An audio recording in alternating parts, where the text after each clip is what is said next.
Billionaire CEO laughed and said, "You think I'm the father?" 10 years later, he saw them again and begged to reunite. The rain sounds different when your world is ending. It doesn't fall. It attacks. Each drop against the glass windows of the Sterling Corporation Tower felt like a countdown. Tick, tick, tick. Isabel Chen stood in that lobby, water dripping from her worn coat onto marble floors that cost more than she'd earn in a year, and she could hear her own heartbeat louder than the storm outside. She had practiced this moment, rehearsed the words until they felt strong, until they felt true. But nothing could have prepared her for the sound of his laughter. "You think I'm the father?" Those 5 words. That's all it took to shatter everything she thought she knew about love. Welcome back, everyone. Before we dive in, make sure you drop your thoughts and the lessons you took from this story in the comments. And don't forget to like and subscribe. This is the story of Isabel Chen. And it begins on the worst night of her life. The fluorescent lights in Marcus Sterling's executive suite buzzed with a frequency that felt personal. Like they knew. Like they were mocking her too. Isabel stood there in her community center polo shirt, her hair pulled back in that simple ponytail she always wore after her shift. She looked exactly like what she was. A young woman trying to build something from nothing. Working herself to exhaustion to create a future worth living. Marcus looked like what he was too. A man who had never struggled for anything. A man whose Italian leather shoes probably cost more than her monthly rent. A man who stood there in his tailored suit and laughed at the woman carrying his children. His gray eyes, those same eyes she used to trace with her fingertips in the dark, now held something she didn't recognize. Something cold. Something distant. Something cruel. "Marcus," she said, and her voice sounded stronger than she felt. "I wouldn't be here if it wasn't real. I'm pregnant with your child. Twins." The words hung in the air between them. Heavy. Undeniable. True. And he laughed again. It wasn't the laugh she remembered from their nights together. Not the one that rumbled in his chest when she told him silly jokes. Not the one that made her feel like maybe, just maybe, love could bridge the gap between their worlds. This laugh was sharp. Cutting. Designed to wound. "Oh, this is rich." The voice came from behind him, and Isabel felt her stomach drop even further. Victoria Sterling stepped forward, her designer handbag clutched in manicured hands like a weapon. Marcus's mother had the kind of face that belonged in society magazines. All sharp angles and calculated expressions. The kind of beauty that felt like armor. She looked at Isabel the way someone looks at dirt tracked onto an expensive carpet. Like a problem. Like something that needed to be removed. "You actually thought you could trap my son with this pathetic lie?" Victoria's voice dripped with false sympathy, the kind that felt worse than outright hatred. "Do you have any idea how many girls have tried this exact same scheme?" Isabel's hands started trembling. She forced them still. Forced herself to breathe. She had met Victoria once before, at a charity gala where Marcus introduced her as a friend from the literacy program. Even then, she'd felt the woman's judgment like ice water down her spine. But this was different. This was warfare disguised as maternal protection. "Marcus and I were together for 6 months, Isabel said, trying to keep her voice steady. "He knows that. He knows me. This isn't a scheme. This is real life. These are real babies." "Sweetie." Victoria took a step closer, and Isabel could smell her perfume. Something expensive and overwhelming. "Let me explain something about how the world works. My son is the Sterling heir. He's going to inherit businesses, properties, responsibilities you couldn't possibly understand. Do you really think we're going to let some community center worker claim our family's legacy based on what? A few nights of fun." The words hit like physical blows. Each one carefully chosen. Each one designed to make Isabel feel small. It wasn't just a few nights. Her voice cracked despite her best efforts. She hated herself for it. Hated that they could see her breaking. "Marcus, tell them. Tell them about the past 6 months. Tell them about the things you said to me. Tell them you love me." For just a second, Something flickered across Marcus's face. Something that might have been shame. Might have been regret. But it died as quickly as it appeared, replaced by that same cold indifference. He pulled out his wallet. That expensive leather thing she used to admire. Started counting bills with those same hands that used to hold her face like she was something precious. You want to know what this is worth to me, Isabel? This whole drama you're creating. He threw the money at her feet. The bills fluttered down like dying birds. Hundreds. So many hundreds. They landed on the polished marble floor with soft whispers that sounded like rejection.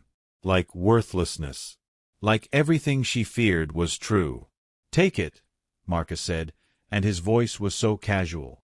So empty. Like he was paying for dry cleaning. Get rid of the problem. Go to a clinic. Do whatever you need to do. Just stop embarrassing yourself. Isabel stared at the money scattered across the floor. Each bill felt like a slap. Like proof that she had been nothing more than entertainment. A transaction. A mistake he could pay to erase. She thought about bending down. Thought about picking up those bills and throwing them back in his face. Thought about screaming. Thought about crying. Thought about all the things a person thinks when their world is ending and there's nothing they can do to stop it. But something stopped her. Pride, maybe. Or the sudden crystallizing realization that this man, this family, wasn't worth the energy it would take to hate them. You think you can pay me to kill my children? Her voice came out different now. Not pleading. Not angry. Just cold. Cold as winter rain. Cold as the marble beneath her feet. You think that's what I came here for? Money. Well, isn't it? The new voice came from the corner of the room, and Isabel turned to see Alexandra Sterling, Marcus's sister, finally putting away her phone to give Isabel her full attention. She leaned against the window with that same casual cruelty that seemed to run in their blood. Come on, Alexandra said, examining her perfect manicure. You work 2 jobs. You're drowning in community college debt. You live in that terrible neighborhood across town. Don't pretend this isn't exactly what you wanted. A rich boyfriend, an accidental pregnancy, a lifetime meal ticket. Something shifted inside Isabel's chest. Something fundamental. Something irreversible. She looked at Marcus. Really looked at him. And saw a stranger. The man she thought she knew, the man who had traced her face with gentle fingers and told her she was extraordinary, had never existed. This was who he really was. Someone who could throw money at problems. Someone who could laugh at a woman carrying his children. Someone who could stand there with his family and treat her like she was garbage to be disposed of. I don't want your money. Isabel's voice rang clear through the executive suite. Strong enough to make Victoria flinch. Strong enough to make Marcus's hand pause halfway to his pocket. I don't want anything from you. Not your name. Not your support.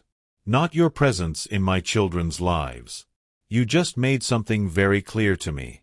You're not a father. You're not even a man. You're just a boy who's never had to face consequences for anything in his miserable, empty life. She turned to walk away. Head high. Shoulders back. She would not give them the satisfaction of seeing her run. Would not let them win by watching her crumble. But Marcus's voice followed her toward the elevator. Dripping with contempt. With finality. Don't come back here with your hand out, Isabel. Don't come crawling to us when reality hits and you can't afford diapers. This is your choice. You walk away now, you walk away forever. She kept walking, kept breathing, kept moving forward even though every step felt like walking through concrete. My children. His laugh echoed through the corridor. That same cruel sound. These aren't my children. They're your problem. Your mistake. Your burden. Isabel didn't turn around. Didn't give him the satisfaction of a response. She made it to the elevator. Made it down 43 floors while her vision blurred with tears she refused to let fall. Made it to the parking garage where her 15-year-old car sat with its dented door and check engine light that never turned off. She sat in the driver's seat. hands gripping the steering wheel so tight her knuckles went white. The rain hammered on the roof. Thunder rolled overhead like the world was angry on her behalf. And then she broke. The sobs came from somewhere deep and primal. Somewhere she didn't know existed. They tore out of her throat like wild animals trying to escape. She pressed her forehead against the steering wheel and cried for the girl who believed in fairy tales. For the woman who thought love could bridge any gap. For the mother she was about to become with nothing but her own strength to rely on. She cried until her ribs ached. Until her eyes burned. Until there was nothing left inside her but emptiness. A knock on her window made her jump so hard she hit her elbow on the door. Nina stood there in her nursing scrubs, her face creased with worry. Rain soaking through her jacket. Isabel's best friend since high school. The person who knew her better than anyone. Isabel unlocked the door with shaking hands. Nina slid into the passenger seat and without a word, pulled Isabel into a fierce embrace. What did he say? Isabel could barely form words. He laughed, Nina. He threw money at me. Like I was a prostitute he was paying off. His mother called me a liar. His sister called me trash. He said these babies aren't his problem. He said they're my burden. Nina's arms tightened around her. That bastard. That absolute piece of garbage. Isabel, we're going to sue him. We're going to take everything he has. We're going to make him pay for this. But Isabel pulled back. Her hands moved to her stomach where 2 tiny heartbeats were growing stronger every day. 2 lives that depended on her. 2 children who deserved better than to be born into a war. She wiped her eyes. Smeared tears across her cheeks. And something in her expression changed. The softness that Marcus loved, the vulnerability that made her trust him, hardened into something else. Something unbreakable. No. Isabel's voice was quiet but absolute. We're not doing anything involving him. Not lawsuits. Not child support. Not angry letters. Nothing. He just did me the biggest favor of my life, Nina. He showed me exactly who he is before these babies were born. Before I wasted more of my life hoping he would become someone worth knowing. But Isabel. Listen to me. Isabel placed both hands on her stomach, feeling the slight swell where life was blooming despite the hatred she just endured. I'm going to raise these children without him. I'm going to finish my degree. I'm going to become something extraordinary. I'm going to build a life so incredible, so full, so successful that they will never, ever feel like they're missing anything. They won't grow up watching me cry over a man who abandoned us. They won't spend their childhood feeling like they're not enough because their father didn't want them. Her voice strengthened with every word, growing from whisper to declaration, from broken to fierce. They're going to grow up knowing they are everything. They're going to grow up knowing their mother chose them over everything else in the world. Nina stared at her, tears streaming down her own face now. You're really going to do this alone? I'm not alone. Isabel squeezed her friend's hand. I have you. I have Aunt Clara. I have my strength. That's more than enough. She started the car. The engine coughed to life with that familiar rattle that meant it was hanging on by a thread. Just like her. She looked at Nina with eyes that had aged a lifetime in a single afternoon. Those people up there think they won. They think they broke me. She pulled out of the parking garage. Into the rain. Into the unknown. Into the rest of her life. They're wrong. As she drove through the dark streets, her vision still blurred with tears, Isabel whispered to her unborn children. Her voice fierce with promise. With prophecy. With a vow that would shape the next decade of their lives. Your father just made the biggest mistake of his life. And one day, when you're grown and beautiful and unstoppable, he's going to realize exactly what he threw away. The rain kept falling, but Isabel Chen kept driving. And somewhere deep inside her, beneath the pain and the fear and the exhaustion, something new was taking root. Not just the 2 lives growing in her womb, but something else. Something powerful. Determination. Have you ever had to choose yourself when no one else would? Have you ever been the only one who believed in your own future? Drop a heart in the comments if you know what it feels like to be your own hero. The apartment Isabel came home to that night smelled like burnt coffee and broken dreams. The walls were paper thin. She could hear her neighbor's television through the shared wall. Could hear footsteps from the apartment above. Could hear the constant drip of the bathroom faucet that the landlord kept promising to fix. But this cramped space with its peeling paint and drafty windows was hers. Nobody could take that away. No matter how much money they threw at her feet. She stood in the tiny bathroom, staring at her reflection in the mirror. Mascara streaked down her cheeks. Eyes red and swollen.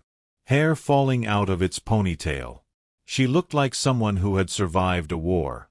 Maybe she had. She placed both hands on her stomach. Felt the slight curve there. Felt the weight of 2 lives depending on her.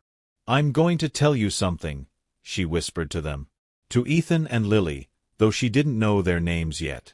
Didn't know that one would have his father's analytical mind. That the other would have her artistic soul. Didn't know anything except that they were hers and she would die before letting anyone hurt them. "I'm going to tell you that you are wanted. That you are loved. That you are enough. Every single day of your lives, I'm going to prove to you that your worth has nothing to do with who wanted or didn't want you. It has everything to do with who you are." She turned on the shower. Let the water run until it was almost too hot. Stepped under the spray and let it wash away the Sterling Corporation lobby. Let it wash away Marcus's laughter. Let it wash away the money on the floor and Victoria's cruel words and Alexandra's mocking voice. Let it wash away the girl who thought love conquered all. When she stepped out, skin red from the heat, she was someone different. Someone harder. Someone who understood that fairy tales were just stories people told to make the darkness bearable. She dried off. Put on her oldest, softest pajamas. Made herself tea even though her hands were shaking too badly to hold the cup steady. Sat on her sagging couch and opened her laptop. The screen glowed in the darkness. Cursor blinking. Waiting. She opened a document. Titled it, "The Plan." And she started writing. Finish community college degree. 2 more semesters. She could do that pregnant. Other women had. Apply for every scholarship, grant, and program for single mothers in education. There had to be something. There had to be help out there for women like her. Keep working at the community center. The pay was terrible, but they'd been good to her. And the work mattered. Teaching kids to read. Helping families access resources. It wasn't much, but it was something. Start building her platform. The educational technology idea she'd been developing for months. The one Marcus used to listen to her talk about for hours, his eyes lighting up like he believed in her. That had been a lie too. But the idea was still good. Still needed. Still possible. Save every penny. Every single one. The twins would need things. Diapers and formula and clothes and car seats and a million other things she couldn't even imagine yet. Find a better apartment. Something safer. Something with heat that actually worked and windows that locked properly. Somewhere her children could grow up without hearing fights through the walls. Build a support system. Nina was already there. Aunt Clara would help. There had to be other single mothers out there. Other women building lives from rubble. She typed until her eyes burned. Until she had pages of goals and plans and timelines. Until the future felt less like a black hole and more like a mountain she could climb. One exhausting step at a time. When she finally closed the laptop, the first light of dawn was creeping through her curtains. She hadn't slept. Didn't think she could sleep. Her body was exhausted, but her mind was racing, planning, calculating, surviving. She placed one hand on her stomach again. Felt those 2 tiny lives that had no idea how much their existence had just changed everything. "We're going to be okay," she whispered. "Better than okay. We're going to be extraordinary." Outside, the city was waking up. Car horns. Bus brakes. The sounds of millions of people starting another day. Most of them probably had it easier than her. Most of them probably weren't 23 and pregnant with twins and completely alone. But some of them were. Somewhere out there, other women were waking up to impossible situations, making impossible choices, doing impossible things because they had no other option. Isabel felt connected to them suddenly. All those invisible women. All those quiet warriors. All those mothers who chose their children over everything else. She wasn't alone. Not really. She was part of something bigger. Something ancient and powerful and unstoppable. The sisterhood of women who survived. The months that followed blurred together like watercolors in rain. Isabel moved through them with the kind of focus that came from having no other choice. No plan B. No safety net. Just forward motion and stubborn determination. Her body changed in ways that terrified and amazed her. The twins grew. Her stomach expanded. Her back ached constantly. She developed heartburn so severe she couldn't lie down. Couldn't sleep more than 2 hours at a stretch. Couldn't remember what it felt like to not be exhausted. But she kept going. She finished her community college degree 3 weeks before her due date. Walked across that stage with her enormous belly and her worn shoes and her second-hand dress. Nina and Aunt Clara screamed so loud they got shushed by security. Isabel didn't care. She had done it. First person in her family to get any kind of degree. First step on a very long ladder. She worked at the community center until she physically couldn't anymore. Until standing for 8 hours made her ankles swell so badly she couldn't fit into her shoes. Until the executive director, a kind woman named Margaret, told her gently that she needed to rest. That the center would hold her position. That she should focus on the babies. Isabel cried in Margaret's office. Not from sadness. From relief. From the overwhelming kindness of someone who barely knew her treating her like she mattered. She applied for every program, every scholarship, every grant she could find. Filled out so many forms her hand cramped. Wrote so many essays about her plans and her dreams and her determination that the words started to feel meaningless. But she kept going. Kept applying. Kept hoping. And slowly, impossibly, help started arriving. A scholarship for single mothers pursuing degrees in technology. A grant for women entrepreneurs in education. A program that provided laptop computers to low-income students. A child care assistance fund. A housing voucher that let her move to a slightly less terrible apartment.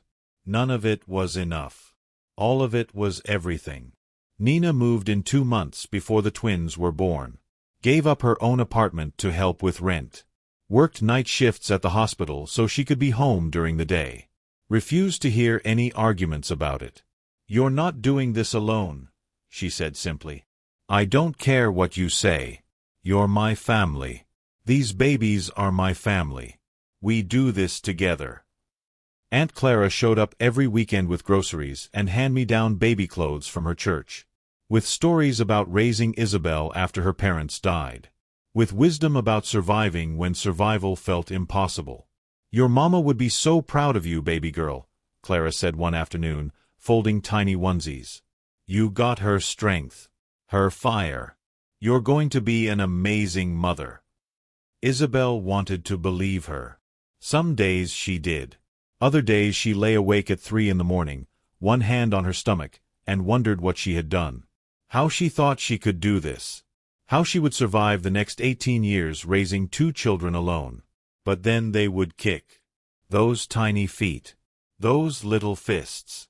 Reminding her they were real. They were coming. They were counting on her. And she would breathe through the fear. Through the doubt.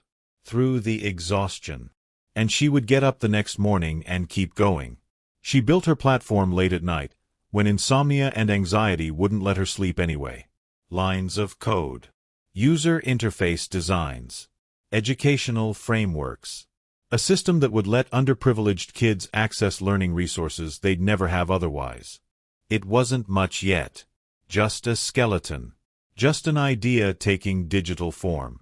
But it was hers. And it was possible. And someday, maybe, it would be something that mattered.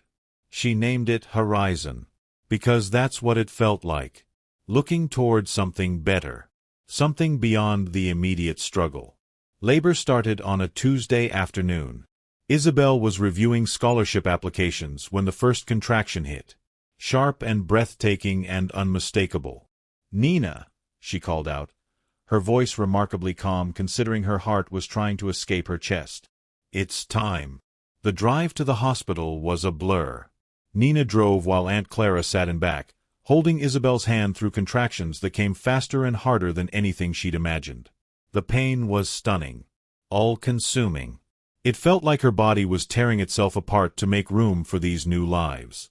"You're doing so good, baby," Clara kept saying. "So good. Just breathe. Just breathe."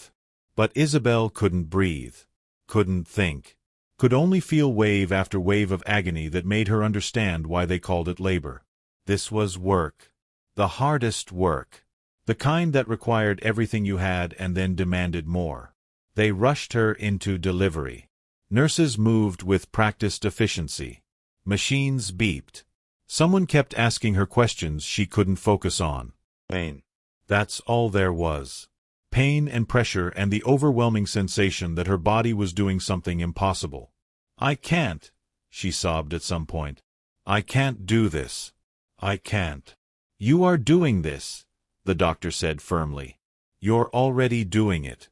These babies are coming whether you think you can or not. So let's help them arrive."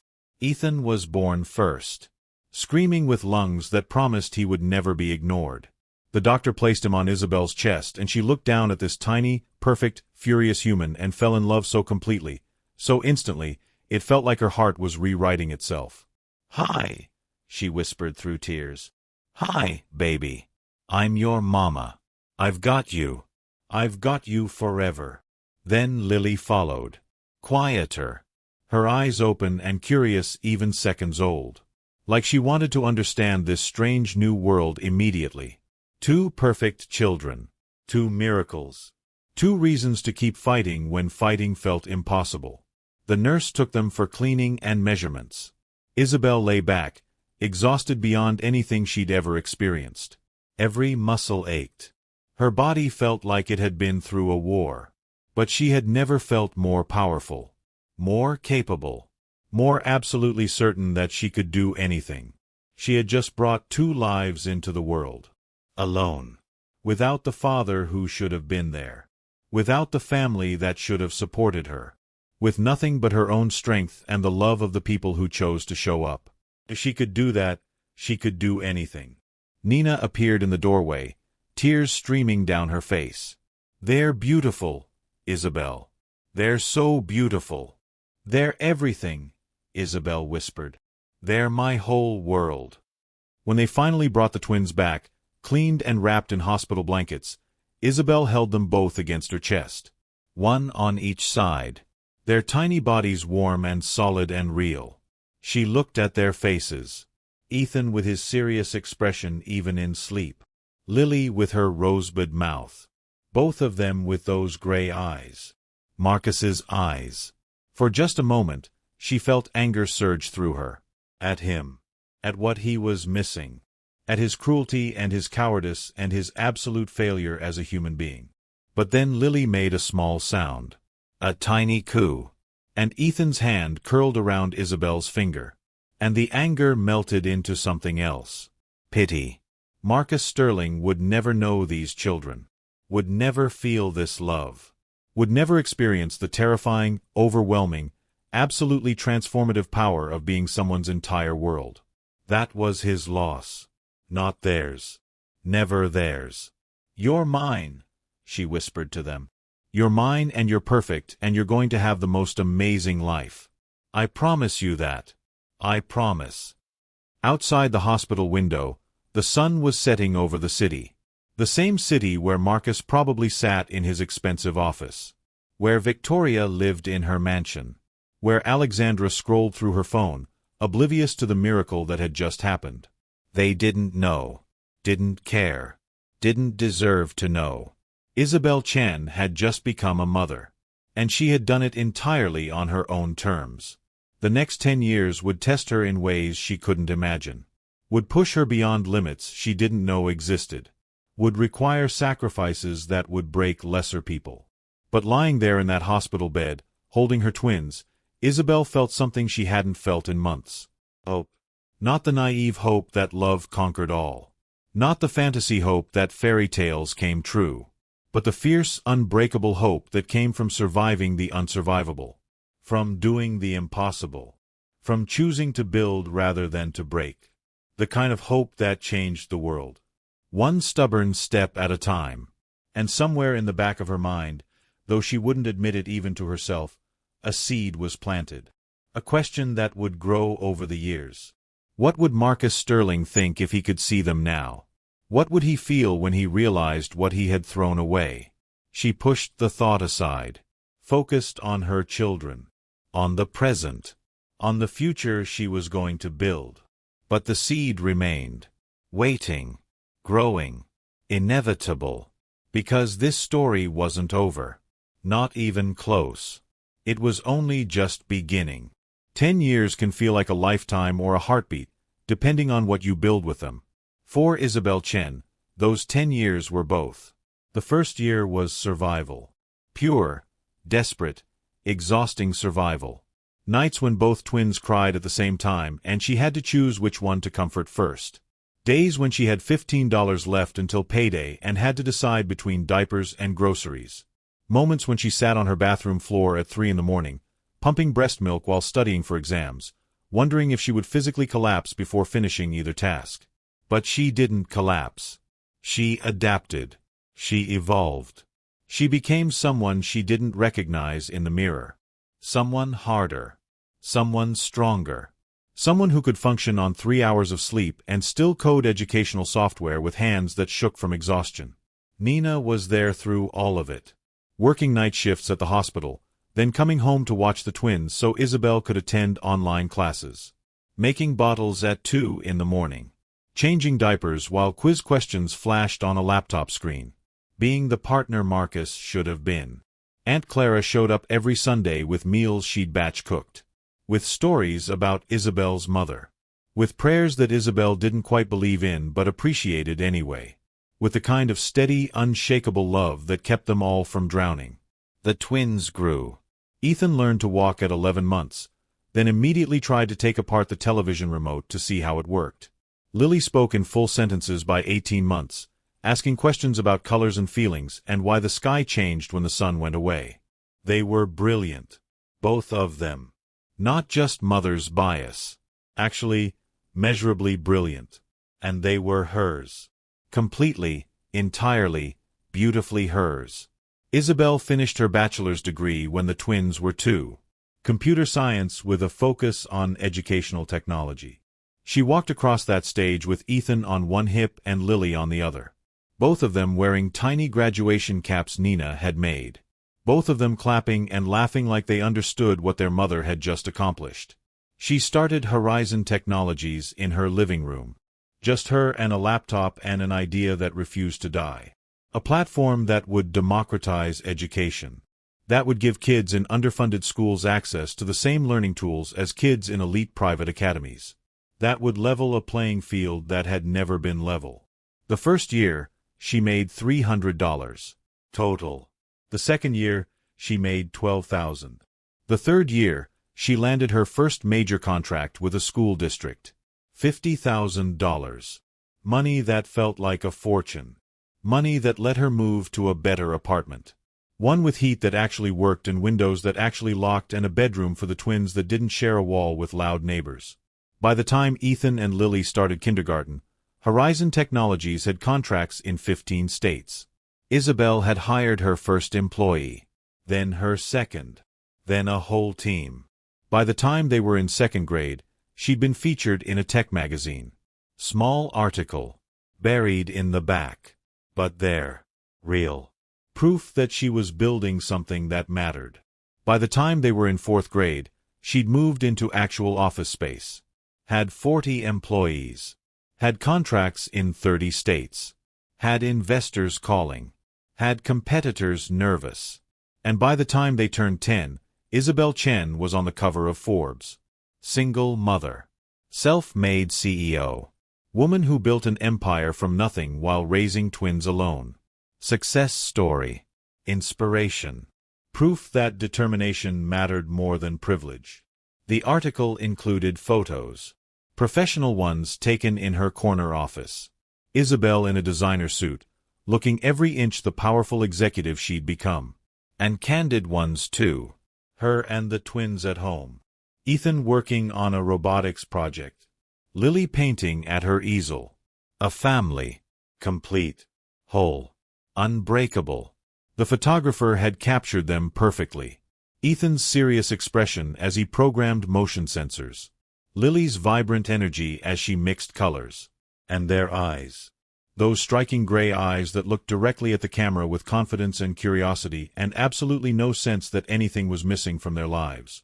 The article never mentioned their father. Isabel had made sure of that. When the journalist asked, she'd said simply, "I'm a single mother by choice. My children have everything they need. That's the only story that matters." And it was true. Mostly. The twins had never asked about their father. Never seemed to feel his absence as a whole. They had Isabel, who would die for them. They had Nina, who they called Auntie and who showed up to every school event like the proud parent she was.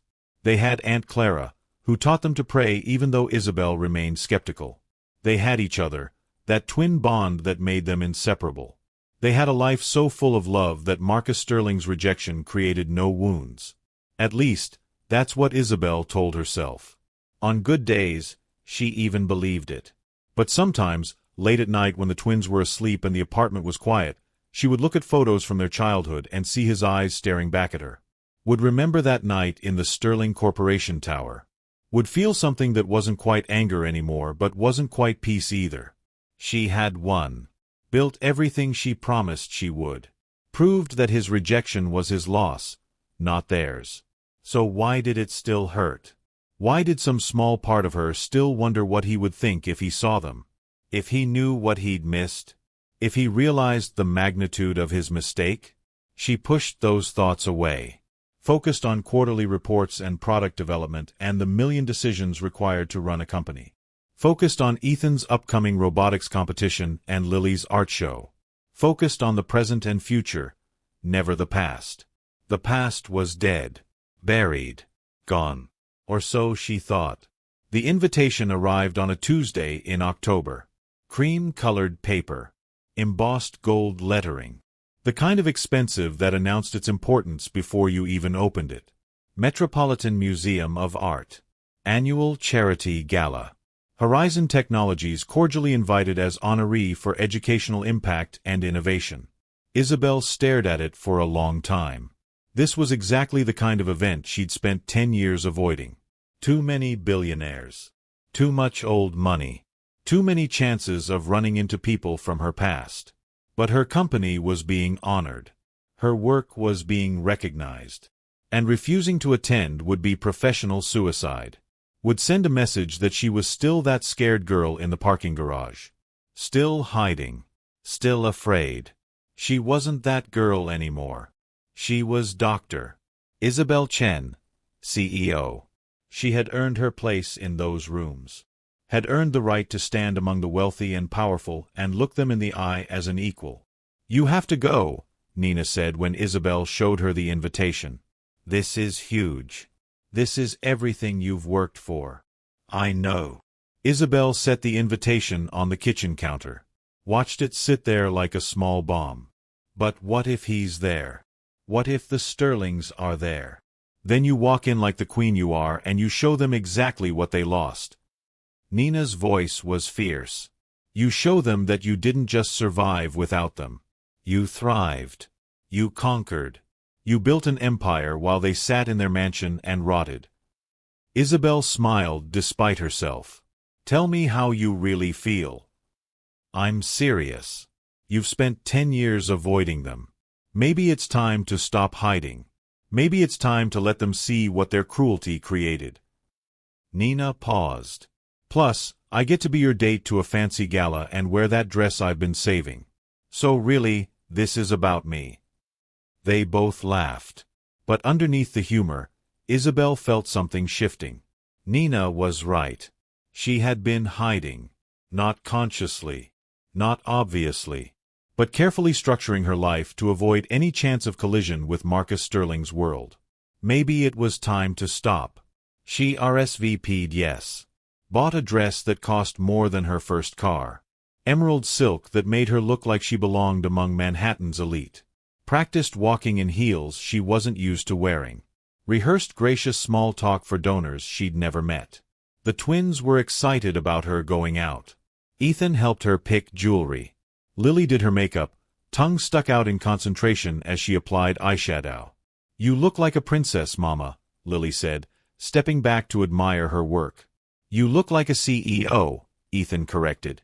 "Princesses aren't real. CEOs are." Isabel laughed and hugged them both. "What about a CEO princess?" "That's just redundant," Ethan said seriously. "You're already both." She kissed their heads. Left them with Aunt Clara, who promised movies and popcorn and absolutely no bedtime enforcement. Drove to the museum with Nina, her hands only shaking slightly on the steering wheel. The Metropolitan Museum had been transformed into something from a dream. Or a nightmare, depending on your perspective. Crystal chandeliers casting golden light. Champagne fountains. Men in tuxedos and women in gowns that cost more than most people's yearly salary. The kind of wealth that was so normalized it became invisible to the people swimming in it. Isabel walked in and felt every eye turn toward her. Some with recognition. Some with curiosity. Some with the kind of assessment that wealthy people gave to newcomers, trying to determine if they belonged or if they were pretenders. She held her head high. Reminded herself that her company had changed more lives than most of these people's combined. That she had built something that mattered while they played with inherited wealth. "Breathe," Nina whispered beside her. "You've got this." Isabel breathed. Accepted congratulations from various donors. Smiled through conversations about her company's impact. Navigated the social minefield with practiced grace that 10 years of business meetings had taught her. She was examining a Renaissance painting, trying to find a moment of quiet, when she felt it. That primitive awareness of being watched. She turned slowly, scanning the crowded hall. And her heart stopped. Marcus Sterling stood near the champagne fountain, frozen mid-conversation. His face completely drained of color. He looked older. The sharp edges of youth softened by a decade. Exhaustion in his eyes that expensive suits couldn't hide. He'd put on a little weight. Lost some of the arrogant confidence he used to wear like armor. But it was him. Undeniably him. The man who had laughed at her. The man who had thrown money at her feet. The man who had called her children a burden. Their eyes met across the gala chaos. And for one suspended moment, everything else disappeared. The music. The conversation. The hundreds of people between them. 10 years collapsed into nothing. Isabel saw every moment simultaneously. The night in his office. The parking garage. Labor and delivery. Late nights studying. The twins' first steps. Every sacrifice. Every victory. Every moment he'd missed. She wondered what he saw. Probably not the terrified community center worker crying in her car. Probably someone he didn't recognize at all. Someone powerful and successful and completely beyond his reach. Good, she thought. Let him see what he lost. Let him choke on it. Then she turned away. Deliberately. Dismissively. Like he was nothing. No one. A stranger who didn't merit her attention. She could feel his stare burning into her back as she walked toward the main hall. Could sense him moving through the crowd. Coming closer. Isabel. His voice behind her.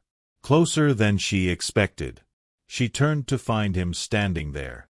Hands shaking slightly. Entire presence radiating desperation. People were starting to notice. Starting to watch. Two industry titans about to have a confrontation at a charity gala. The kind of drama that would fuel gossip for months. "We need to talk. Please."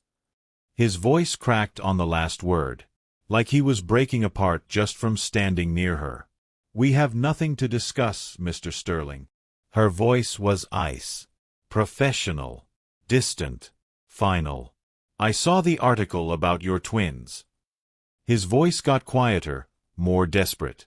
The feature in Forbes. Ethan and Lily. 10 years old. Brilliant and kind and none of your concern. Isabel cut him off. Her professional mask cracking. You made your choice a decade ago. You don't get to suddenly care because it's convenient. I've thought about you every day for 10 years. The words tumbled out of him. Raw. Honest.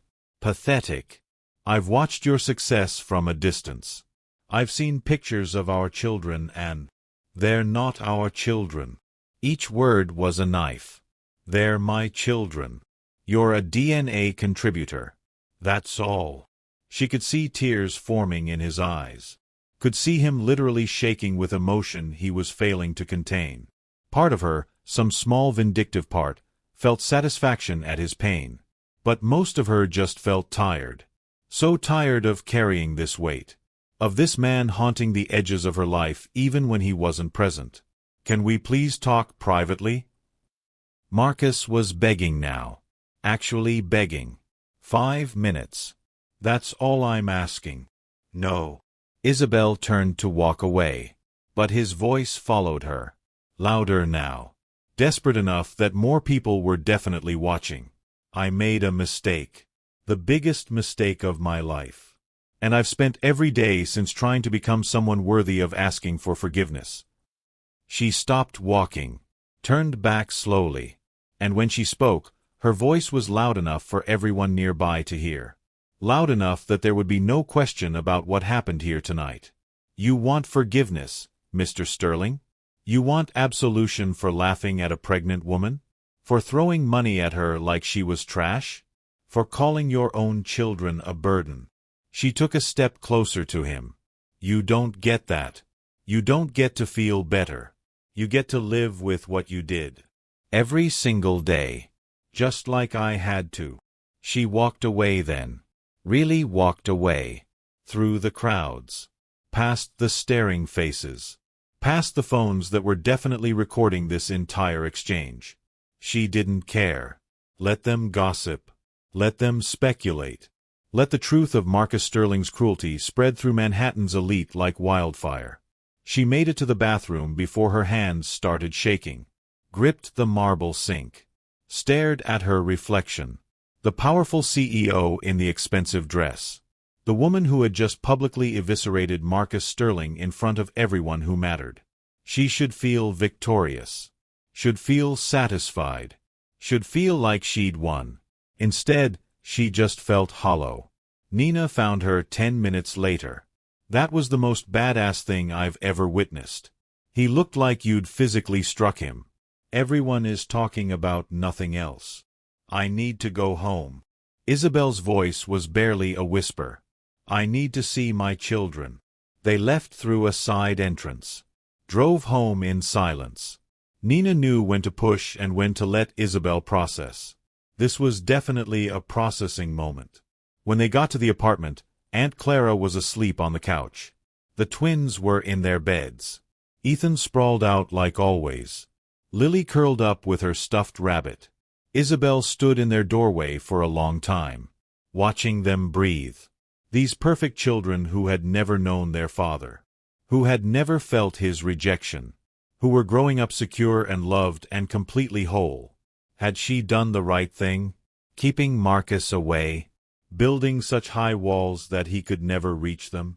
Or had she let her own anger, her own hurt, deprive her children of something they might want someday? She didn't have answers. Only questions that kept her awake until dawn. The letter arrived 3 days later. Hand-delivered to her office. Expensive paper. Sterling Corporation letterhead. Isabel stared at it for 20 minutes before opening it. Part of her wanted to throw it away unopened. To maintain her boundaries. To protect her peace. But curiosity won. It always did. The handwriting was shaky. Unpracticed. Like he'd written and rewritten this letter 100 times before finally sending it. Isabel, it began. Not dear Isabel. Just her name. Stark and honest. I don't have the right to ask anything of you. I know that. But seeing you at the gala, knowing that our children exist as real people with faces and dreams and my eyes, I can't breathe. I can't function. I need to explain. I need to apologize. I need you to understand that I've spent 10 years becoming someone different than the coward who laughed at you. I've been in therapy for 3 years. Real therapy with someone who specializes in absent parents trying to understand how they became capable of abandonment. I've volunteered with single-parent programs. I've educated myself on privilege and responsibility and all the ways I failed you. I've ended relationships. I've left my family's company. I've tried to become someone worthy of the title father, even knowing I might never get the chance to prove it. I'm not asking to see Ethan and Lily. I'm not asking for forgiveness.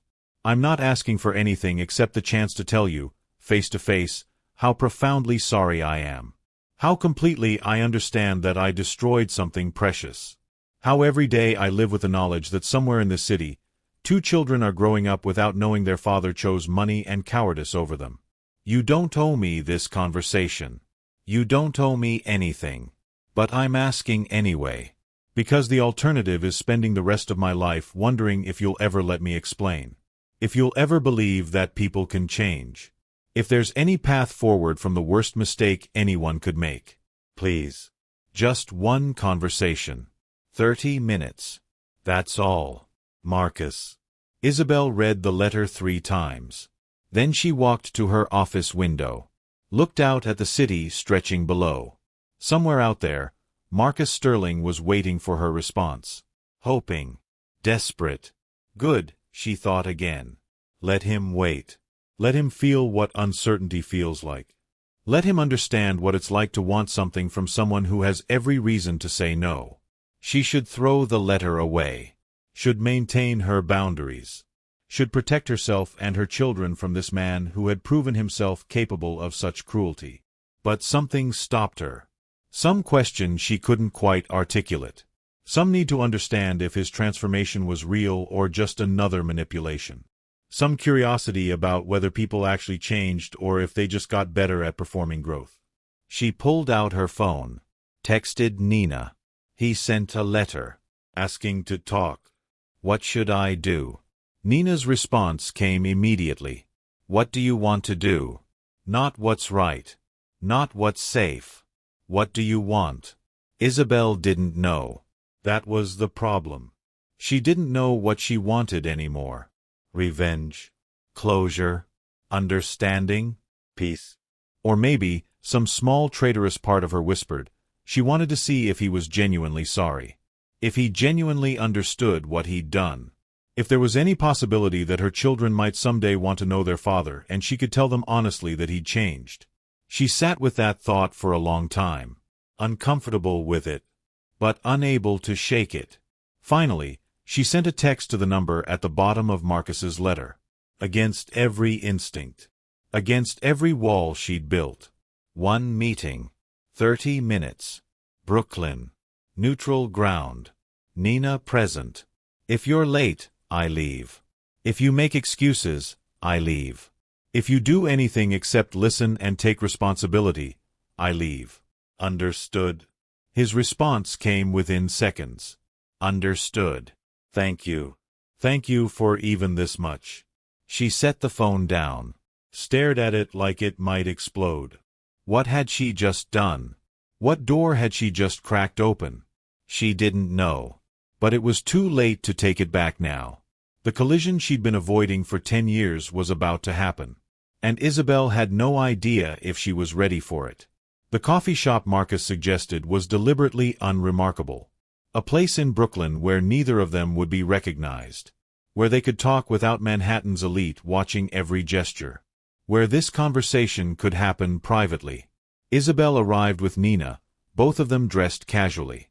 Jeans and sweaters. No armor of designer clothes. No performance of power.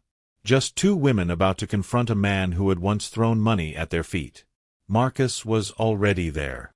Sitting at a corner table. He looked worse than he had at the gala. Weight loss making his clothes hang wrong. Dark circles under his eyes. The general appearance of someone who hadn't slept properly in months. When he saw Isabel walk in, something in his face crumbled completely. Like just seeing her was too much to bear. Good, that vindictive part of her thought again. Let it hurt. Let him feel a fraction of what he put me through. She sat down across from him. Nina beside her. Marcus's hands were shaking so badly, he had to clasp them together on the table. "Thank you for coming," he said. Voice hoarse. Barely above a whisper. "I know I don't deserve even this much." "You get 30 minutes, Isabel said. Voice cold as surgical steel. "Not a second more. Then I leave and you never contact me again." "Understood." Understood. They sat in silence for a moment. Marcus seemed to be gathering himself, trying to find words adequate to the magnitude of what he'd done. Isabel waited. She would not make this easier for him. Would not help him find the words to apologize for destroying her life. "I don't know where to start," he finally said. "I've rehearsed this 1,000 times and nothing feels." "Start with why you think you have any right to any of my time whatsoever." Isabel's voice was sharp, clinical. The voice she used in boardrooms when destroying competitors.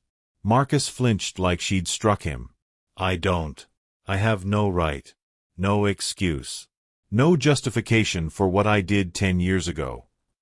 He met her eyes. And she saw genuine pain there. Not performance. Not manipulation. Real, devastating pain. "But I saw that Forbes article. I saw Ethan and Lily. I saw my children. And it destroyed me in ways I can't explain. They're not your children." Each word was a hammer. "They're my children. You rejected them before they existed. You called them a burden. You threw money at me to make the problem go away. I know. I know what I did." His voice broke. "And I've spent every day since trying to understand how I became capable of that level of cruelty. How I could look at you, carrying my children, and laugh. How I could be that empty. That broken. That fundamentally wrong as a human being." Isabel felt something shift in her chest. This wasn't the Marcus she remembered. That Marcus had been confident, arrogant, completely convinced of his own righteousness. This man seemed genuinely shattered, genuinely transformed by regret. But transformation didn't erase consequences. Growth didn't undo damage. "You want to know what the past 10 years were like?" Isabel leaned forward. Working 3 jobs while pregnant. Studying for exams while dealing with morning sickness so severe I couldn't keep food down. Going through labor alone because the man who got me pregnant decided I was too much trouble. Raising 2 children by myself while building a company from nothing. Making impossible choices every single day because you weren't there to help. Marcus was crying now. Openly. Tears streaming down his face. "I'm so sorry. I know sorry is worthless, but I don't know what else to say. I was a coward. I was weak.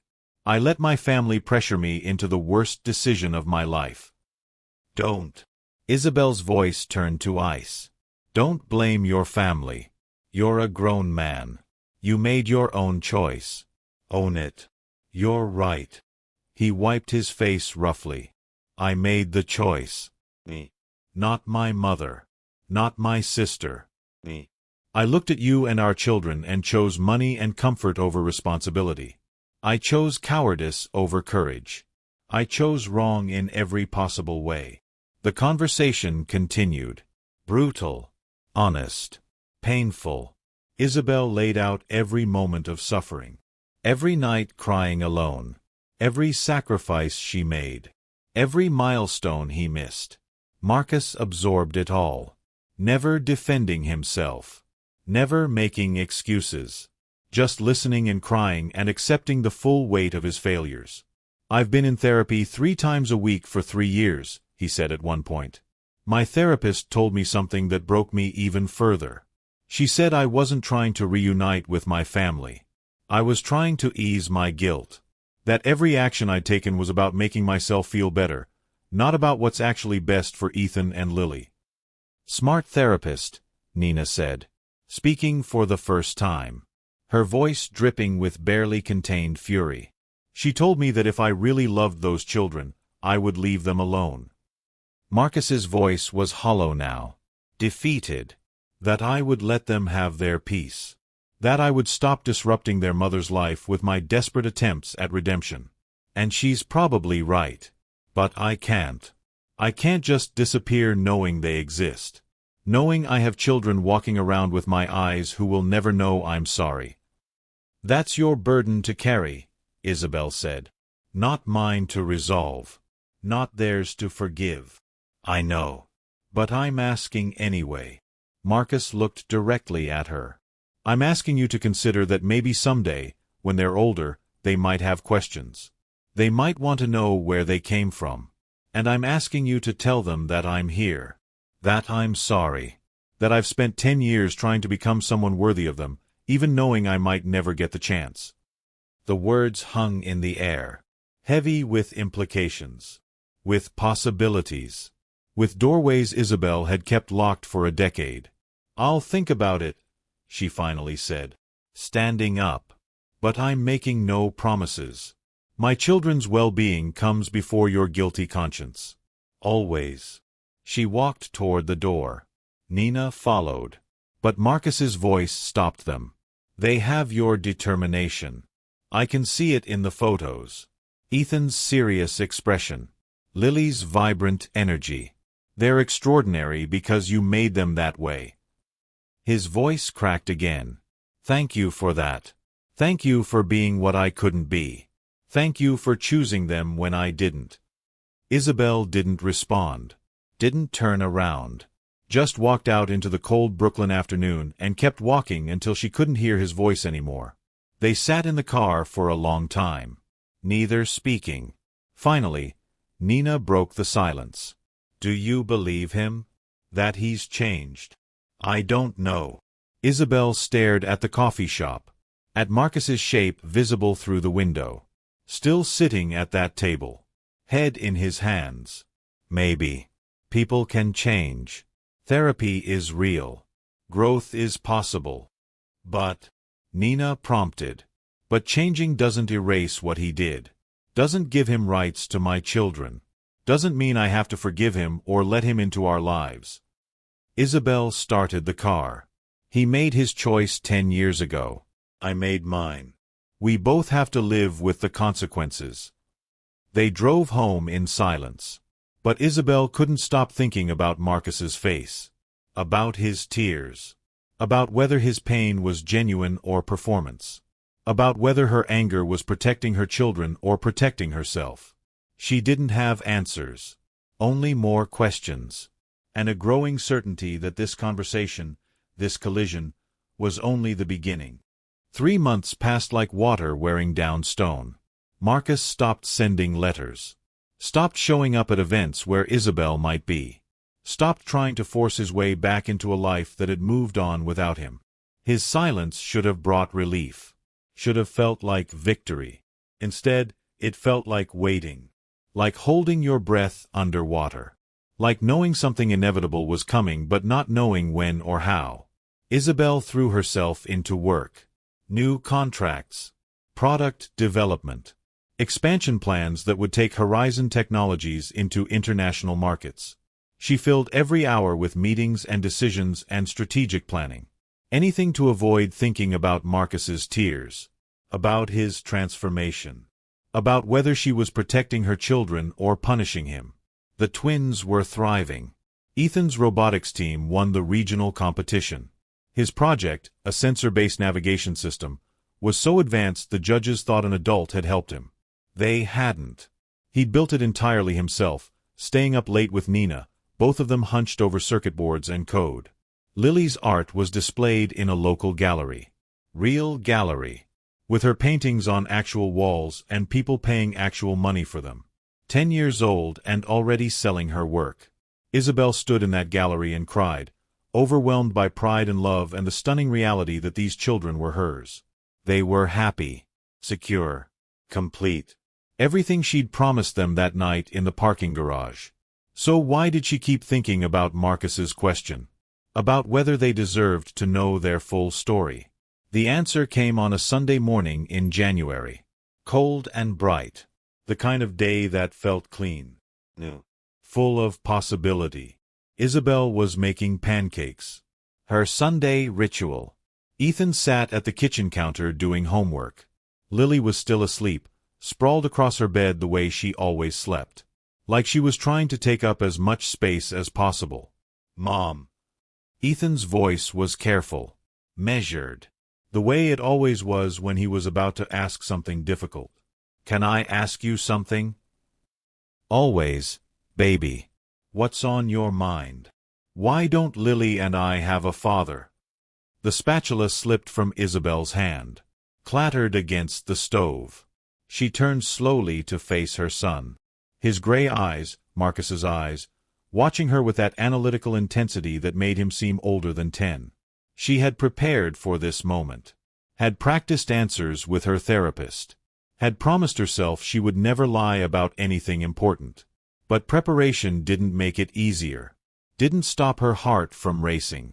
Didn't stop time from feeling like it was stretching and compressing simultaneously. She turned off the stove.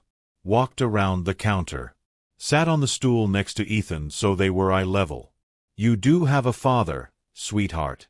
Everyone has a biological father. But your father and I knew each other before you and Lily were born. And when I told him I was pregnant, he wasn't ready to be a parent. He made a choice to not be part of our family. So I raised you both with Auntie Nina and Aunt Clara and all the people who love you. That's the truth, baby. Ethan absorbed this with his characteristic thoughtfulness. His brain working through implications. Through meaning. Through all the things she wasn't saying. Did he not want us because we did something wrong? The question shattered something in Isabel's chest. She cupped his face in her hands. Needed him to see absolute truth in her eyes. Oh, sweetheart, no. This had absolutely nothing to do with you and Lily. You weren't even born yet. His choice was about his own fears. His own limitations. It was never ever about you not being enough or lovable. You and your sister are the most wanted children in the world. I chose you over everything. Every single day, I choose you. But kids at school have moms and dads. The books always show families with both. Are we different because we only have you? His voice was small, uncertain, in ways Ethan rarely allowed himself to be. And Isabel felt rage surge through her. Not at her son. At Marcus. At the situation. At the fact that her children were feeling this absence despite everything she'd done to make their lives complete. Some families have 2 parents. Some have 1. Some have grandparents raising kids or aunts and uncles or 2 moms or 2 dads. There's no single way a family has to look. She pulled him close. Our family has me, Aunt Clara, Auntie Nina, you and Lily. That's our family. It's different from some families, but it's not less than. It's exactly what we need. Kids talk about their dads teaching them sports or fixing things or camping. I never know what to say. I just pretend I'm not listening. The image of her son feeling isolated, feeling different, feeling less than because of Marcus's choice made Isabel want to scream. Want to cry. Want to find Marcus Sterling and make him understand the ripple effects of his cruelty. Has anyone been mean about this? Made you feel bad about our family? No, nobody's mean. But I feel like I'm keeping a secret sometimes. Like there's something different about us I can't explain. Isabel held him for a long moment, neither wanting to break the connection.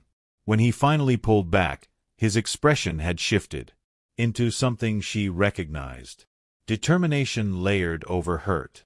I don't think I want to meet him. Our father. If he didn't want us then, I don't need him now. Lily and I are fine without him. The words carried an edge of anger Isabel had never heard from her gentle son. And it worried her more than tears would have. Because anger like that, unexpressed and unprocessed, could grow into something toxic. Something that would hurt Ethan more than it would ever hurt Marcus. That's your choice, baby. That's completely valid and I support you. You don't owe him anything, including forgiveness or curiosity. She meant every word. But something in her chest tightened. But I want you to know that your anger is okay. Whatever you feel about this is okay. You can be mad. You can be hurt. You can be confused. All of that is allowed. Ethan nodded. But she could see him already building walls. Already protecting himself the way she had taught him. By being strong. By not needing anything. By pretending rejection didn't wound. And Isabel realized with stunning clarity that she had passed her own trauma to her children. Had taught them that needing people was dangerous. That love meant self-sufficiency. That family was whoever showed up, and anyone who didn't show up didn't matter. But what if that wasn't the whole truth? What if her children deserved more nuance than that? What if protecting them from Marcus meant depriving them of something they might need someday? She didn't have answers. Only the growing certainty that this conversation was just beginning. Lily asked her questions 3 days later. Different questions. With different energy. Because Lily was different from Ethan. More open. More curious about emotion and connection and all the messy human things Ethan preferred to analyze from a distance. They were painting together. One of their rituals. Isabel wasn't good at art, but Lily insisted she try anyway. Said that making bad art together was better than making good art alone. Ethan told me he asked you about our father. Lily's voice was casual. But Isabel knew her daughter well enough to hear the weight underneath. The questions she was working up the courage to ask. He did. Did you want to talk about it too? I guess I'm just wondering what he's like. Our father. Not like, do I want to meet him? Just, what kind of person is he? Isabel set down her paintbrush. Chose words carefully. Because lying to Lily was impossible. Her daughter could smell dishonesty like a bloodhound. He's someone who made a very big mistake when he was younger. Someone who wasn't ready to be a parent and made a choice that hurt a lot of people. Including himself. Is he sorry? The question was so direct. So Lily. No dancing around. Just straight to the heart of the matter. He says he is. He's told me he's spent years trying to understand why he made the choice he did. Trying to become someone different. Isabel paused. But sorry doesn't undo hurt. And it doesn't give him rights to you and Ethan. You understand that? I think so. Lily mixed colors on her palette. Creating something new from separate parts. It's just weird. Like, half of me came from someone I've never met. Someone who shares my eyes. That feels strange. I know, baby. It is strange. Do you think he's a bad person? Or just a person who did bad things? The question stopped Isabel cold. Because it was the exact question she'd been asking herself for months. Since the gala. Since the coffee shop. Since reading his letter over and over trying to determine if his transformation was real. I think people are complicated, she finally said. I think someone can do something terrible and still have the capacity to grow and change. But that doesn't mean the people they hurt have to forgive them or let them back in. Does that make sense? Kind of. Lily was quiet for a moment. Then, if he wanted to meet us, would you let him? Isabel's breath caught. Is that something you want? I don't know. Maybe. Just to see. Just to understand where half of me came from. Lily looked up.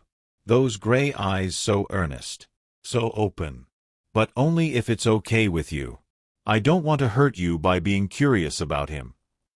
And there it was. The fear Isabel had created without meaning to. The sense that her children needed to protect her feelings.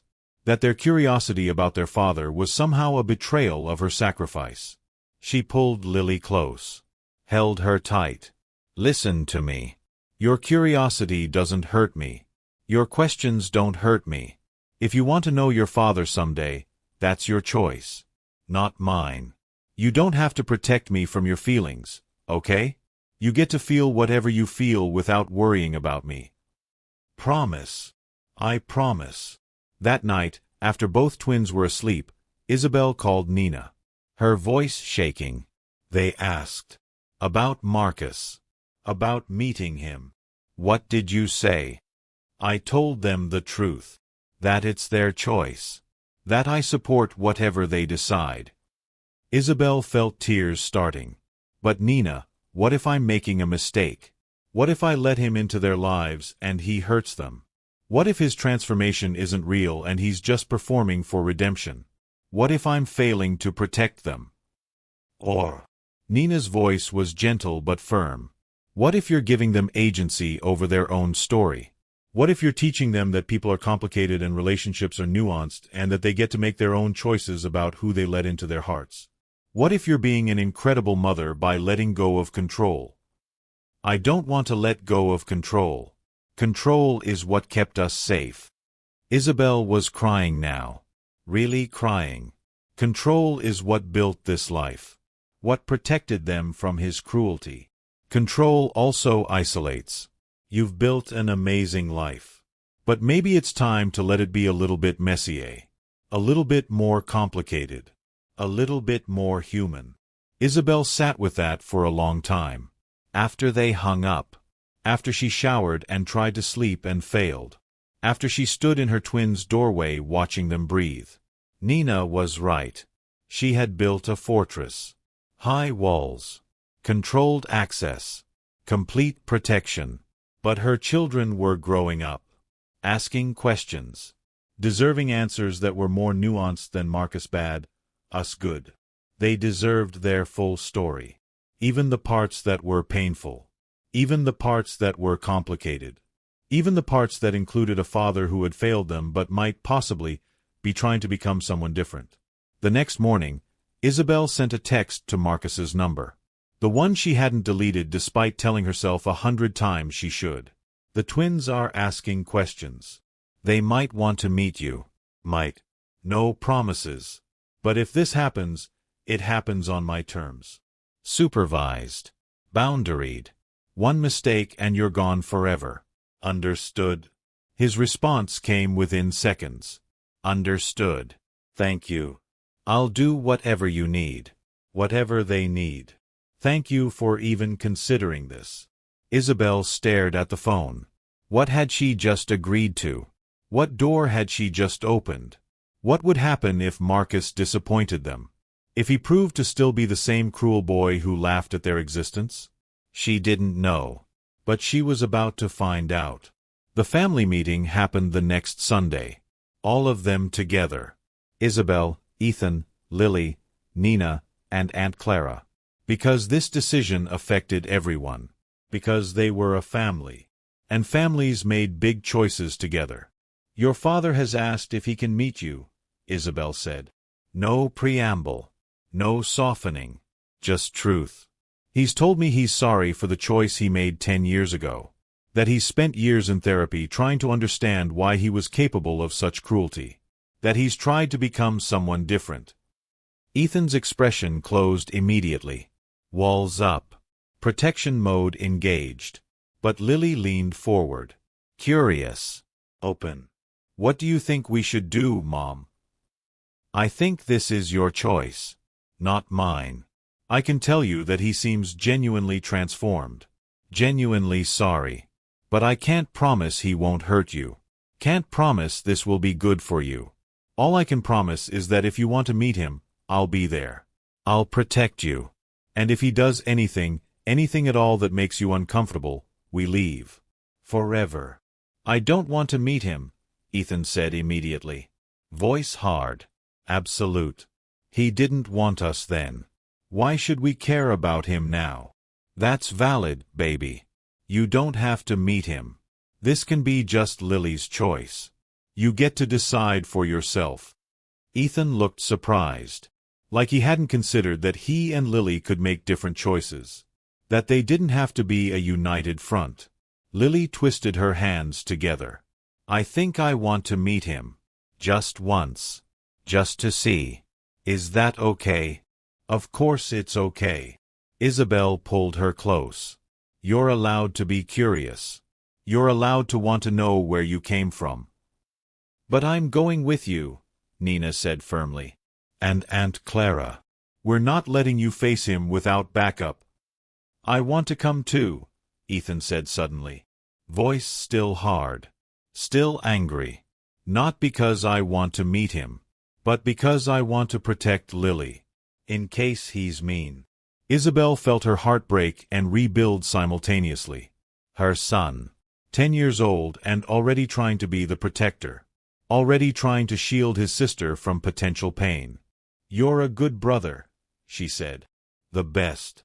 But you don't have to protect anyone. That's my job. You just get to be kids. They planned it carefully. A family counseling office. Neutral ground. Therapist present. 1 hour maximum. Strict boundaries about what Marcus could and couldn't say. Rules about how he could address the twins. Escape routes if anyone got uncomfortable. Isabel sent Marcus the details. The requirements. The non-negotiable terms. His response was simple. I'll follow any rules you set. Thank you for this chance. I won't waste it. She wanted to believe him. Wanted to think people really could transform. Really could become someone different than who they were at their worst. But she also remembered his laughter. The money on the floor. Victoria's cruel words. Alexandra's mockery. The night in the parking garage when her world ended. Trust had to be earned. And Marcus Sterling hadn't earned anything yet except the chance to try. The day of the meeting arrived cold and gray. Appropriate weather for something that felt both necessary and terrifying. Isabel dressed the twins carefully. Not too formal. Not too casual. Clothes that made them look like the confident, loved children they were. She wanted Marcus to see exactly what he'd missed. Exactly what his choice had cost him. Ethan was silent the entire drive. Processing in his internal way. Building strategies for every possible outcome. Lily chattered nervously. Asking questions about the therapist's office and what they would say and whether Marcus would recognize them. He'll recognize you, Isabel said. You have his eyes. They arrived at the counseling center. Dr. Patricia Rodriguez met them in the lobby. She specialized in family reunification. Had worked with them for 2 weeks preparing for this moment.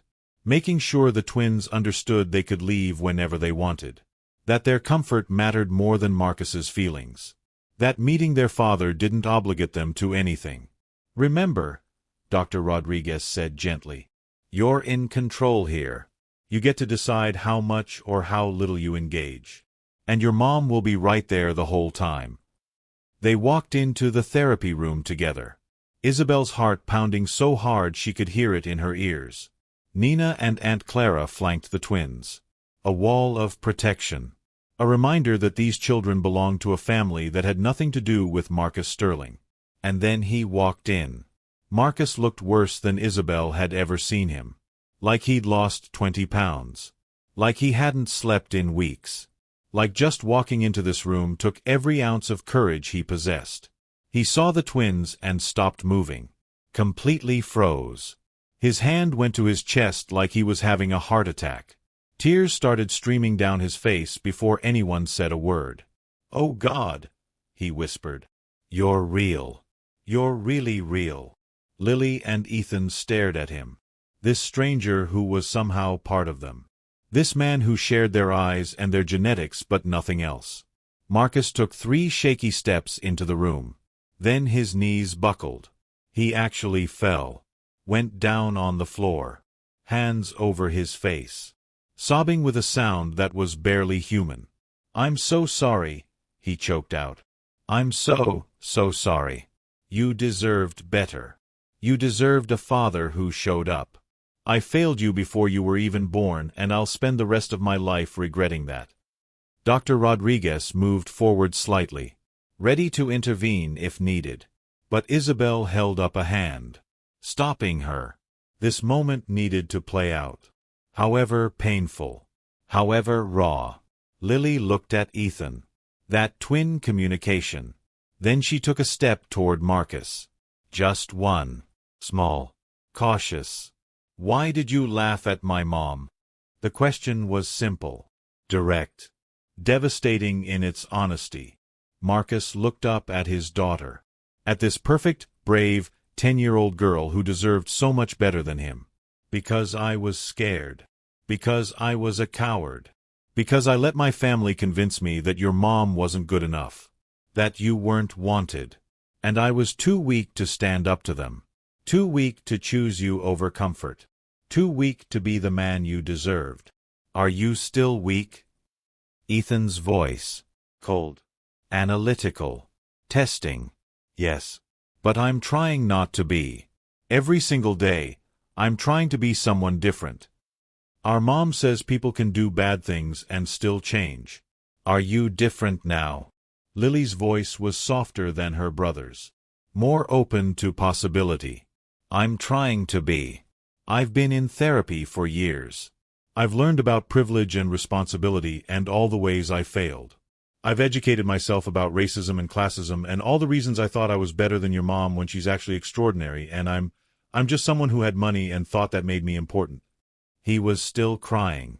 Still on the floor. Making no attempt to approach them. To touch them. To claim them. Just kneeling there. Broken. Honest. I don't expect you to forgive me, he continued. I don't expect anything. I just wanted you to hear me say that I'm sorry. That you didn't deserve what I did. That your mom is a hero and I'm not. That she gave you everything and I gave you nothing. And that will haunt me for the rest of my life. The room was silent except for Marcus's breathing. For the clock ticking on the wall. For the weight of 10 years of absence pressing down on everyone present. Finally, Lily spoke again. Thank you for being sorry. It helps. A little. Marcus looked up at her with such hope and pain mixed together.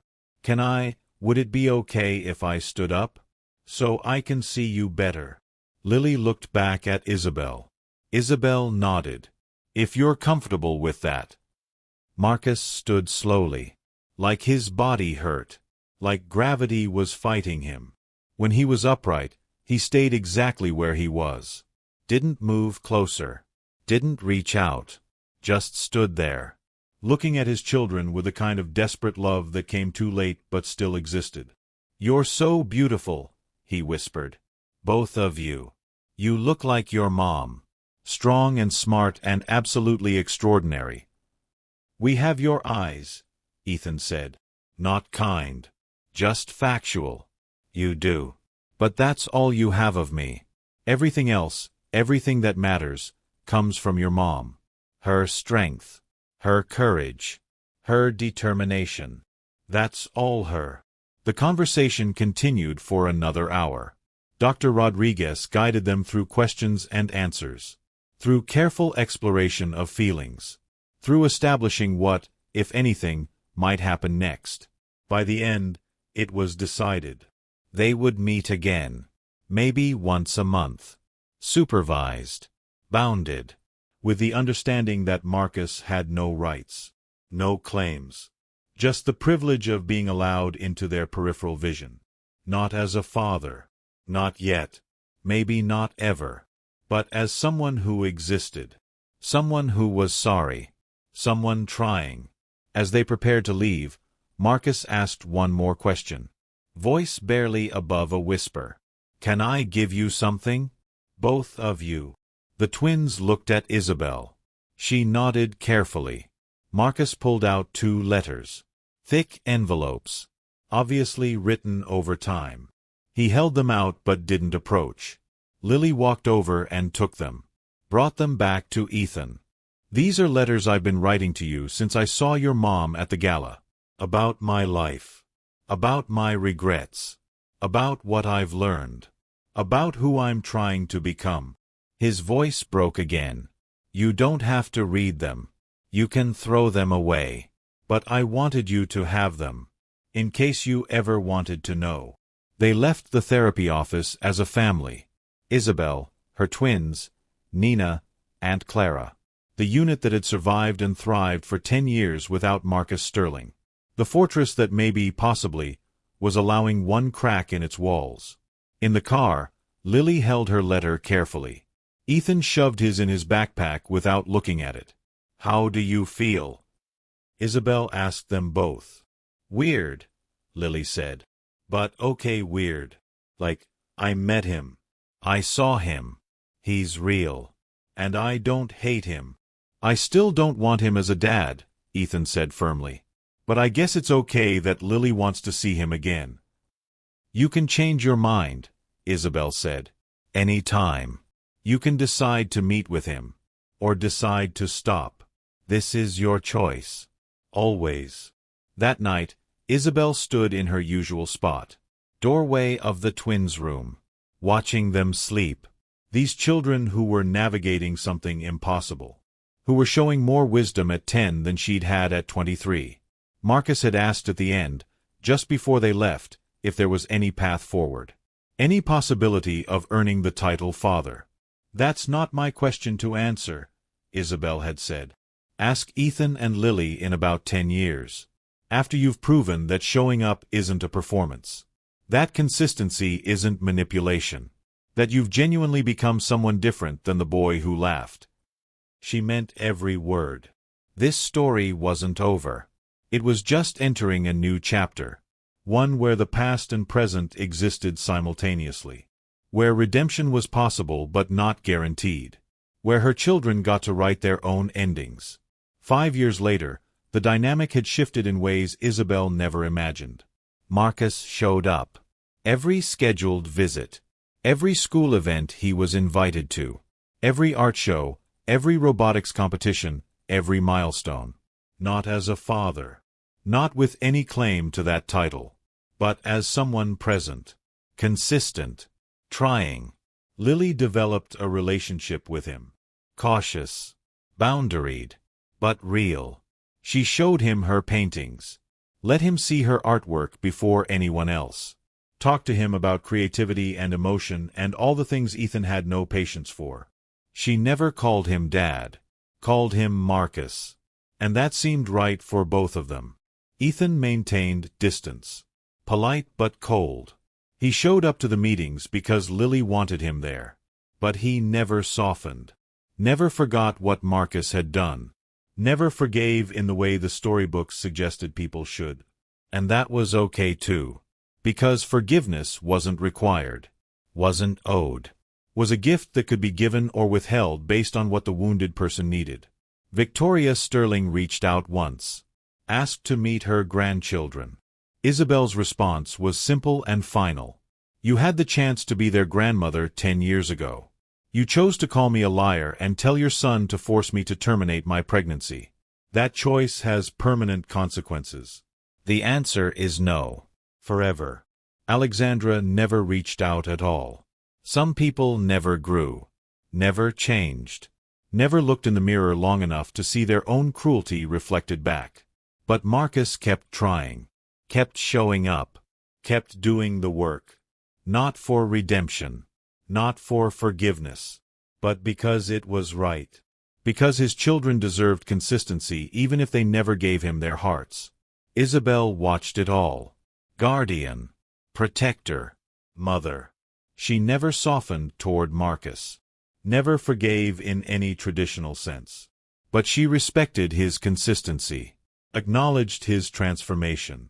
And let her children navigate their own relationships with him without interference. She had promised them they were chosen. Wanted. Loved beyond measure. And she kept that promise every single day. 15 years after that night in the parking garage, Isabel stood in her corner office. Looking out at the city that had once seemed so cruel. So impossible to conquer. Horizon Technologies was international now. Operating in 42 countries. Changing millions of lives. Her face on the cover of Time magazine. Her story taught in business schools as proof that determination mattered more than privilege. Her children were young adults now. Ethan at MIT studying robotics. Lily at an art conservatory creating work that galleries fought over. Both brilliant. Both confident. Both completely whole. They knew their full story. The rejection. The survival. The complicated reality that their father had failed them but spent 15 years trying to make amends. They knew their mother had crowned herself queen when the world tried to break her.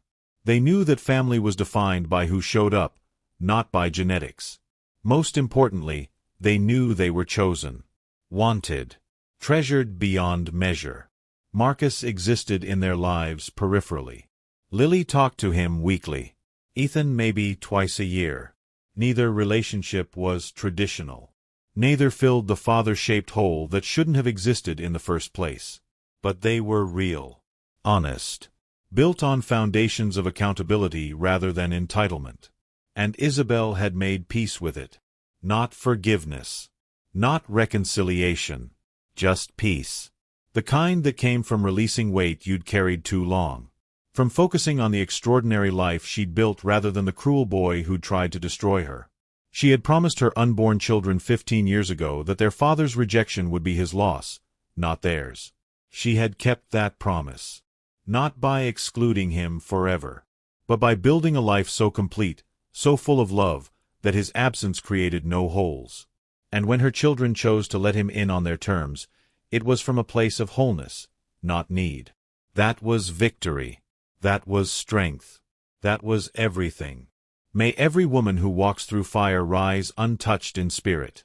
May every child know they were worth every sacrifice. May every person who thought they broke you live to see you unbreakable. You are the prayer that never fades. The light that never dies. The song that keeps love breathing. This story isn't about a man who came back. It's about a woman who never needed him to. It's about children who got to decide their own relationship with complicated truth. It's about the fact that true power isn't refusing to forgive. It's choosing what serves your children over what satisfies your anger. A parent isn't defined by DNA, but by who shows up, who does the work, who loves unconditionally even when it's hard. Redemption isn't owed. It's earned. Through years of consistency. Through genuine transformation. Through accepting that some consequences are permanent and some doors stay closed forever. And the greatest victory isn't the villain returning. It's building a life so magnificent that their absence creates no holes. If this story touched your soul, let your like be a seed of hope.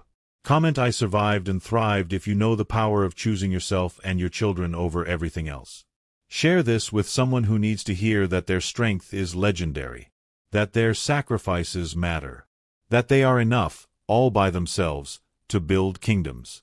Until we meet again, my beautiful family, stay strong, stay blessed, keep shining. Remember that you are the author of your own story. And sometimes the best revenge is living so well that the people who tried to break you can only watch from a distance and wonder how you became so magnificent. This is Untold Desires by Mr. Lewis. And this is the truth they don't tell you in fairy tales. Sometimes you have to save yourself. Sometimes the prince is the villain. And sometimes the happily ever after is the one you build with your own two hands. Keep fighting. Keep loving. Keep rising. Your story isn't over. It's only just beginning.